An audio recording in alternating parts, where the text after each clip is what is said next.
전 세계 모든 종교가 가장 중요시하는 것 중에 하나가 자기들이 섬기는 신전을 건축하는 것입니다. 자기들이 신에 대한 최고의 신앙적 자세는 그 신전을 최고의 물질적 보화로 최대의 건물을 짓는 것으로 생각을 하고 있었기 때문에 그들은 세계 역사상 최고의 건물을 신전으로 지어 남기는 그 일을 했습니다. 이스라엘 민족에게 있어서 예루살렘의 성전 건축은 하나님을 섬기는 신앙의 최대의 산물이라고 할 수 있습니다.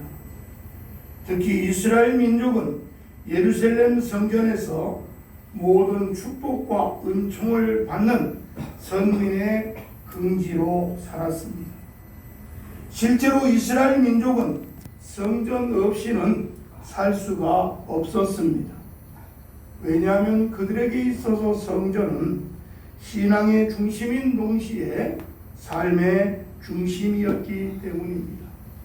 그래서 그들은 모든 삶을 성전을 중심으로 하고 순례자의 생활을 하면서 살았던 것입니다.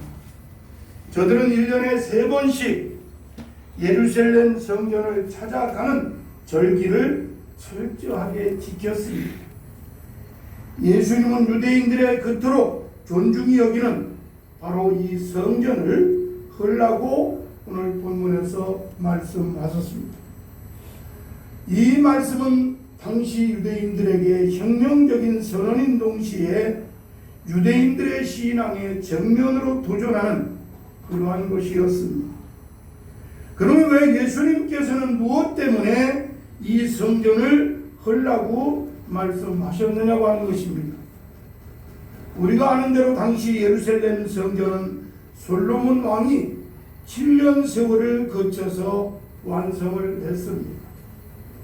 그러나 BC 586년에 파괴되어짐으로 포로로 잡혀가는 신세까지 되어졌고 훗날 포로 신세에서 귀국하면서 스룹바벨이라고 하는 사람을 통해서 BC 520년에 다시 재건되어졌습니다. 세 번째 헤롯 성전은 46년간이라고 하는 기나긴 세월을 거쳐서 제2성전과 연결되어지는, 다시 말해서 27년경에야 비로소 완성이 되었습니다. 이 헤롯 성전은 당시 타락한 교권의 정치적인 소굴로 변해 있었습니다. 그래서 예수님도 지적을 했습니다만 성전은 당시 휘칠한 무덤처럼 변해버렸다는 말입니다. 유대인의 큰 명절인 6월절이 가까웠을 때에 예수님께서 예루살렘 성전에 올라오셨습니다. 성전 안에 들어가 보니까 성전 내부는 눈뜨고는 볼 수 없는 그런 상황이었습니다. 사실 성전은 기도하는 아버지의 집인데 기도하는 자들은 찾아볼 수가 없고 그곳에서 소를 팔고 양을 팔고 비둘기를 파는 그러한 시장, 마치 불떼기 시장과 같은 상황이었습니다. 그러다 보니까 각종 짐승들로 들끓는 그런 모습을 주님이 보셨습니다. 원래 돈을 바꾸고 또 소와 양, 비둘기를 파는 시장은 명절에 먼 지방에서 온 순례자들을 위해서 성전 밖에 한 지역 장소를 마련해 설치되어 있었습니다.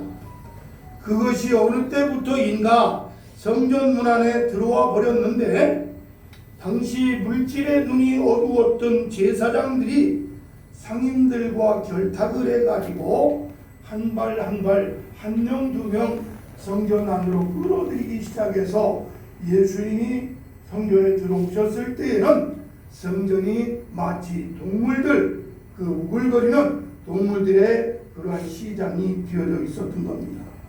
그래서 예수님은 기도하는 아버지 집을 짐승의 소굴로 만들어버린 그 상황을 목격하시고